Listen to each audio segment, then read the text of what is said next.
آج ہم آغاز کرتے ہیں اسلامی عہد جدید میں۔ کورس کوڈ ہے اس کا 1908 اور اس کا یونٹ نمبر 5 ہے، جس کا ہم پڑھیں گے پوائنٹ نمبر 9، اتحاد الطلباء کا قیام۔ تو سبق شروع کرنے سے پہلے میرے چینل کو سبسکرائب کر دیں اگر آپ نیو ہیں۔ اگر میری ویڈیو آپ لوگوں کو پسند آئے تو اسے لائک بھی کر دیں تاکہ میری ہر نئے آنے والی ویڈیو سے آپ مستفید ہو سکیں۔ تو شروع کرتے ہیں پوائنٹ 9، اتحاد الطلباء کا قیام۔ مختلف شخصیات اور اسلامی تحریکات کے قائدین سے الاتحاد کے فکر کے متعلق تائید حاصل ہو گئی اور انہوں نے الاتحاد کو ناگزیر قرار دیا اور اس کے لیے عملی تجاویز بھی دی۔ چنانچہ انہیں تجاویز اور مختلف مجالس کی گفتگو کے بعد 1969 میں الاتحاد الاسلامی العالمی کی تاسیس ہوئی۔ یہ اتحاد دنیا کے اسلامی تحریکات کی جدوجہد کا ثمرہ اور یورپ، امریکہ اور افریقہ اور ایشیا کے طلباء، نوجوان وفاقی تنظیموں کی وحدت کا نتیجہ تھا۔ پھر اس کے بعد پوائنٹ 10 پہ آ جائیں گے، تحریک الاتحاد طلباء کی پالیسی۔ نمبر 1 ہے، الاتحاد کی ایک اسلامی تنظیم ہے جو قرآن و سنت کے سرچشمہ ہدایت سمجھتی ہے اور جدید اسلامی تحریکات کو نوجوانوں کے ارتقاء اور تیاری کے لیے حقیقی خیال کرتی ہے۔ پھر نمبر 2 پہ ہے، تمام مقامی اسلامی تنظیموں سے اس اصول کی روشنی میں تعاون کرتی ہے کہ متفقہ معاملات میں ہم ایک دوسرے کی مدد کریں اور مختلف جن معاملات میں ایک دوسرے کو معذور سمجھیں۔ پھر نمبر 3 پہ ہے کہ الاتحاد ایک عالمی تنظیم ہے جو مادی و تکنیکی لحاظ سے ترقی یافتہ اس دور کے مناسب حال اور ارتقاء و نمو کے اسباب اپناتی ہے۔ نمبر 4 پہ ہے، الاتحاد کوشش کرنا ہے بین الاقوامی تنظیموں کے دائرے میں اپنا وجود منوانا، وہ مسلمانوں کے حقوق کی مداخلت کرے اور پوری دنیا میں حق کی حمایت کرے۔ نمبر 5 پہ ہے، الاتحاد ایک طلباء تنظیم ہے جس کا بنیادی مقصد میدان کا نوجوان میں اس میدان میں اس کی کوشش رہی ہے کہ صحت مند تحریکی اسلامی مفاہیم کے مطابق دنیا بھر کے نوجوانوں کے افکار کی تعمیر نو کر سکے۔ اس مقصد کے لیے اس نے اہم ترین اسلامی کتابوں کے 70 سے زائد زبانوں میں ترجمے کروائے تاکہ دنیا کے تمام مسلمان نوجوانوں کے ہاتھوں میں اسلامی لٹریچر پہنچ سکے۔ پھر اس کے بعد دنیا کے مسلمان نوجوانوں کے موقف اداروں کی تشکیل نو اس طرح کرے کہ وہ ایجابی موقف میں تبدیل ہو جائیں، تخریب کی طرف سے جانے والی سلبیت سے دور رہیں اور دنیا میں عدل کا پرچم لہرانے اور حق کا ساتھ دینے کے لیے نوجوان ایک دوسرے کی وحدت بن جائیں۔ پھر نوجوانوں کے لیے سلوک اور کردار کو منضبط کرے۔ کسی مسئلے کو لے کر اٹھنے والے اصحاب کی ذمہ داری ہوتی ہے کہ وہ اخلاقیات اصولوں کے دائرے میں رہیں۔ اس مقصد کے اصول کے لیے الاتحاد تربیتی کیمپوں کی پالیسی اس طرح اپناتی ہے کہ اہم اور متحرک مقصد کو حاصل کیا جا سکے۔ پھر نوجوانوں کے ان کے مقامی مسائل سے دلچسپی لینے پر اس طرح توجہ دلائے کہ ان کے قومی مسائل دنیا کے مسلمانوں کے مفادات سے ہم آہنگ ہوں۔ پھر پوائنٹ نمبر 11 ہے، تحریک الاتحاد الطلباء کے مقاصد کیا کیا ہیں۔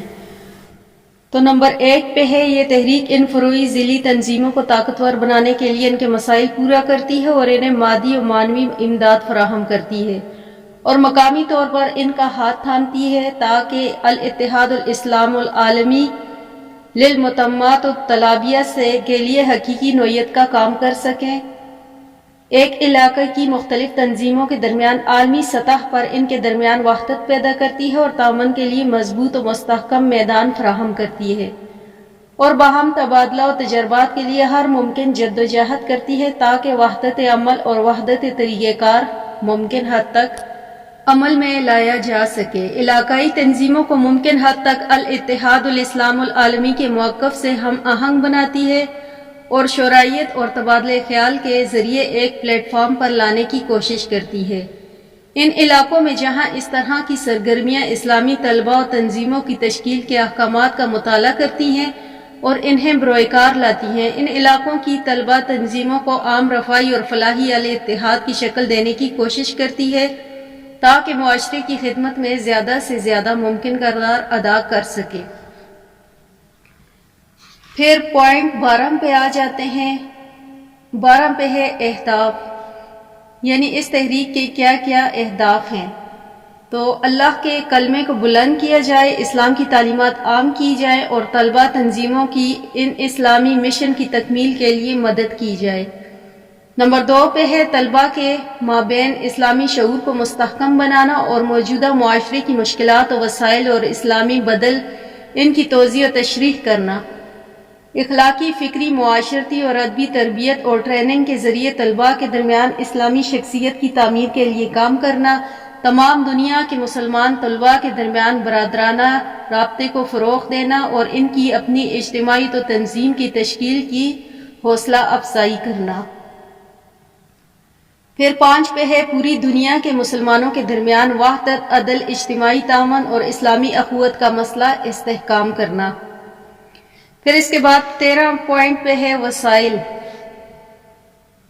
نمبر 1 ہے الاتحاد اپنے اہداف کے حصول اور ان تمام جائز وسائل کو اختیار کرے گی جو قرآن و سنت کے احکام سے نہیں ٹکراتے۔ نمبر 2 ہے اتحاد اپنے نظم میں شامل تمام تنظیموں کے ارکان کے ذریعے اور ان منصوبوں اور خدمات کے حوالے سے جو اس کے دائرے میں آتے ہیں اپنی سرگرمیاں جاری رکھے گی۔ تو اب ہم پوائنٹ نمبر 14 پہ آتے ہیں، الاتحاد کی کارکردگی۔ تو اس کی سب سے پہلی جو ہیڈنگ ہے وہ ہے نیوز ایجنسی۔ الاتحاد کی فکر کی نشر و اشاعت کے لیے تحریک الطلباء نے مجلہ اخبار نکالنا شروع کیا جو ان اخباروں کو جگہ دیتا ہے جو مسلمانوں سے متعلق ہوں۔ یہ مجلہ عربی انگریزی دونوں زبانوں میں نکل رہا ہے، 19 سے زائد ممالک میں پہنچ چکا ہے۔ الاتحاد کی کوشش ہے کہ اسلامی نیوز ایجنسی میں اس کو تبدیل کر دیا جائے۔ پھر الاتحاد نے 19 کے قریب زبانوں میں اسلامی تربیت سے مختلف تحریک رہنماؤں کی عملی و فکری کتب کے ترمیم کروا کر علاقے کی تنظیموں کو دیے تاکہ طلباء کے سامنے نقوش اور واضح ہو جائیں۔